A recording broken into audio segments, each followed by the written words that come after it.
When I started my YouTube channel, one of the main things I focused on was the quality of my videos and the experience of my viewers. When a viewer clicks on a video, they're usually either looking to gain some knowledge or be entertained, but at the same time, that content needs to be produced in a way that is enjoyable and engaging, which is why I think the production value of a video is nearly as important as the information being conveyed. I wanted to make sure that everything looked really good, but also sounded really clear, and today I'm sharing the essential gear I use to create high quality videos. Starting with the visual aspect of a video, the first thing you need to consider is the camera. Even though our phones are absolutely incredible at taking photos and videos, I wanted that really nice separation between foreground and background to give that more professional cinematic look. So I decided to invest in a good camera. Depending on your budget, the two main options are APS-C cameras and mirrorless cameras. And there's a few differences between these, but long story short, mirrorless is going to give you a better video quality. So I went with the Sony A7C. You can pick this up for about £1,500 on sale, which does sound like a lot, but considering mirrorless cameras can run into the multiple thousands, this is a great starter option. That said, if you're lucky, you can sometimes pick one up online secondhand for under £1,000, so it's worth checking to see if you can find a good deal. Everything you see on my channel is shot using the Sony, and it produces great looking footage without having to really mess around too much with the settings, and the 5-axis in-body image stabilization system makes sure I get really smooth, steady video. Along with the camera, I picked up the Sigma 28-70mm lens, which is specifically compatible with mirrorless cameras, and it's just such a great lens. It's built really well, so the zoom and focus rings are nice and smooth, and it has a tactile switch to go from autofocus to manual, and overall it just produces really high quality images and video. The reason I went for a zoom lens is that this is my primary lens, so I can shoot wide shots like this where I'm talking into the camera, or more close-up shots when I want to show the smaller details of the things I'm reviewing. Then moving on to the gear I use alongside my camera to get nearly all of my shots, the tripod and camera slider. Now these were both gifted to me by Sandmark, who sell all sorts of mobile photography accessories including tripods, external lenses, rigs and even lights. The tripod I'm using is the Carbon Edition tripod, which is made completely out of carbon fiber, making it really light and easy to travel with. You can easily change the length of its legs by just twisting at the joints and adjusting them in or out, and the tripod goes up to a maximum height of about 5 foot 3 inches or 161 centimeters. But my favorite feature of the tripod by far is the attachment at the top. You just screw this plate into the thread of your camera or the included iPhone mount, and that makes it really easy to attach it to the tripod. Just align the plate to the ball head mount and give this screw half a turn. And that's it, your device is attached. That's actually really important for me because I'm constantly switching between tripod and handheld shots, so an easily removable camera attachment is a must-have for my setup.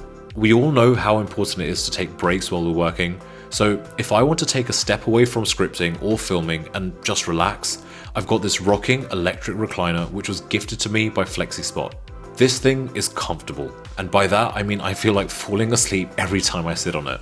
It's fully electric, so you can adjust the backrest and footrest using the buttons on the side, and the fabric is really soft, which makes it even more comfortable to sit on.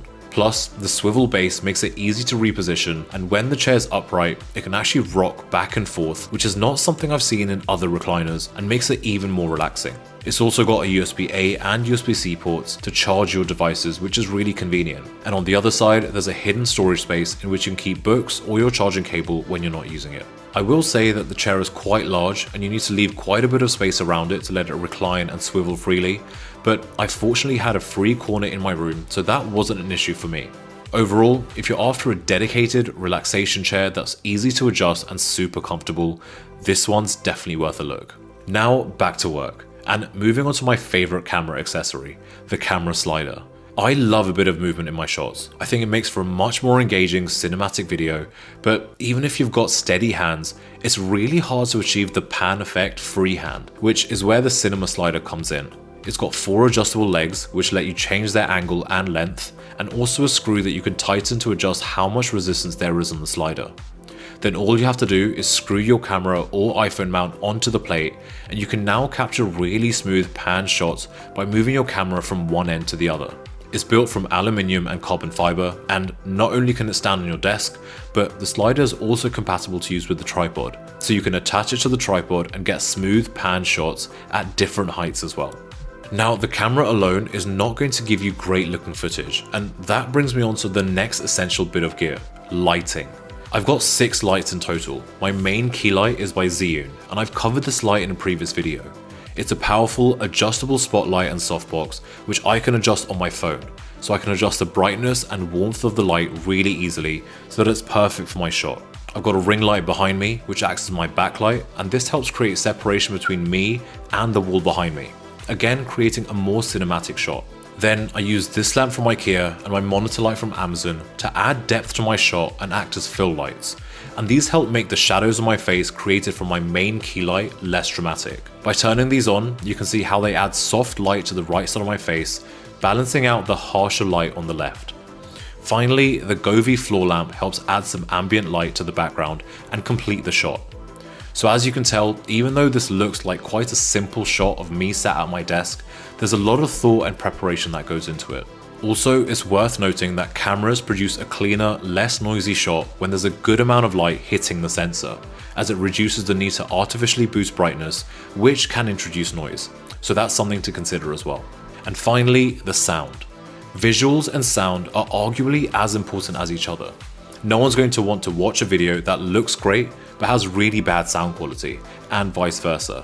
And this is actually quite an easy thing to control. The main thing you need is a good mic, and there are a few different types, but the 2 most common are the shotgun mic and the USB mic. The shotgun mic, which typically looks like a long thin tube, can be mounted on a boom pole or actually attached to your camera's hot shoe, making it quite versatile. Because of the shape of this mic, its ability to pick up sound is very directional, which means it picks up the sound of the object it's pointed at and nothing else. But when I was testing out mics to see which one I wanted to buy, I actually settled on a USB mic instead. The one that I'm using is the Logitech Blue Yeti, and I chose it for a few reasons. Firstly, I preferred its sound quality. Typically with mics, the closer you are to the mic, the fuller and more bass-rich the sound output will be, and I definitely found that with the Blue Yeti. Secondly, it's just really easy to connect to my setup. It requires one USB cable to my MacBook for power and a second 3.5mm microphone cable to connect to my camera, whereas some of the shotgun mics weren't that intuitive to connect. Then lastly, it doesn't require as precise positioning as a shotgun mic, so I know that it will pick up my voice even if it's not right in front of me. So that covers the essential gear I use to make my videos as high quality as possible. Now, obviously there's no end to getting better, more expensive equipment, but when it comes to starting out, the 2 main things when it comes to production are your audio and visuals. After you've got those 2 things sorted, you can start to think about your setup, background, props, and other things you think would add to your production value. As I mentioned at the beginning of the video, that's only half of it, and the other half is nailing the information you're conveying to make sure your video is informative and engaging. But at least once you've sorted the production, you can then focus on the information. If you like this video, make sure to like and subscribe, and let me know in the comments below what you thought about this video and whether you have any more tips on how to improve production value. Thanks for watching, and I'll catch you in the next one.